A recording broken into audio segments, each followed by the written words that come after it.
కాకినాడ జిల్లాలో బలభద్రపురంలో చెత్త నుంచి విద్యుత్ ఉత్పత్తి కేంద్రాల ఏర్పాటుపై నెలకొన్న సమస్యను పరిష్కరించే దిశగా చర్యలు తీసుకోవడం జరిగిందని రాష్ట్ర మున్సిపల్ శాఖ మంత్రి పి నారాయణ తెలిపారు. శుక్రవారం కాకినాడలోని కలెక్టరేట్ లో ఏర్పాటు చేసిన మీడియా సమావేశంలో మంత్రి నారాయణ మాట్లాడుతూ విద్యుత్ ఉత్పత్తి కేంద్రాల ఏర్పాటుపై స్థానిక ఎమ్మెల్యేతో మాట్లాడి సమస్యను పరిష్కరిస్తామన్నారు.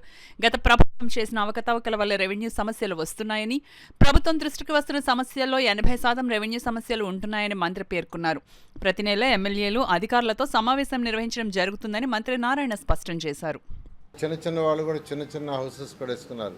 వాటిల్లో కూడా 100% ఉండాలని యాక్చువల్గా ముఖ్యమంత్రి గారి ఆదేశం ప్రకారం కలెక్టర్కి చెప్తే ఆల్మోస్ట్ 183 కమ్యూనిటీ కావాలి. అందులో 49 బ్యాలెన్స్ ఉన్నాయి, మిగతా అన్నీ కంప్లీట్ చేశారు. ఇండివిజువల్ టాయిలెట్స్ తీసుకుంటే 1484 కావాల్సి ఉంటే 1064 బ్యాలెన్స్ ఉన్నాయి. ఈ యొక్క మొత్తం జిల్లాలో బ్యాలెన్స్ ఇండివిజువల్ టాయిలెట్స్ కేవలం 1064, కమ్యూనిటీ టాయిలెట్స్ అయితే 49.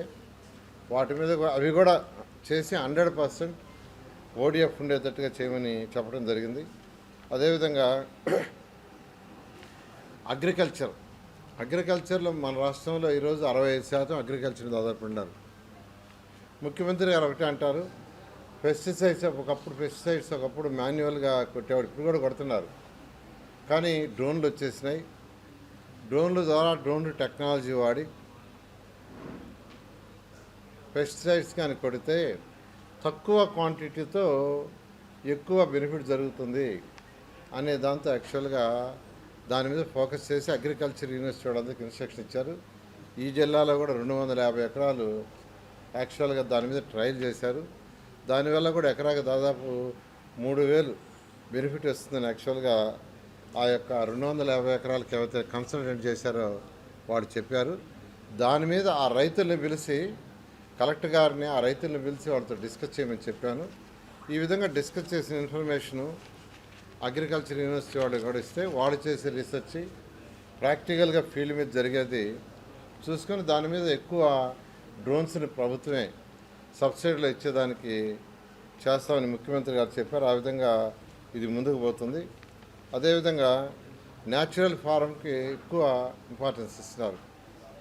న్యాచురల్ ఫార్మింగ్ ఈరోజు దాన్ని కూడా యాక్చువల్గా ఎక్కువ చేయమని చెప్పడం జరిగింది. ఈ యొక్క జిల్లాలో 49,380 ఎకరాలు 49,380 ఎకరాలు యాక్చువల్గా ఉంటే దాంట్లో 47,204 మంది ఫార్మర్స్ యాక్చువల్గా వాళ్ళందరికీ అవేర్నెస్ కలిగించేదానికి ఏర్పాటు జరుగుతుంది. అదేవిధంగా లైవ్ స్టాక్లో ఫాడర్కి ఎక్కువ ఇంపార్టెన్స్ అని ముఖ్యమంత్రి గారు మొన్న కలెక్టర్స్ కాన్ఫరెన్స్లో చెప్పారు. అయితే ఈ జిల్లాలో ఆ యొక్క సమస్య అంత లేదు. ఫాడర్ సమస్య చాలా తక్కువగా ఉంది.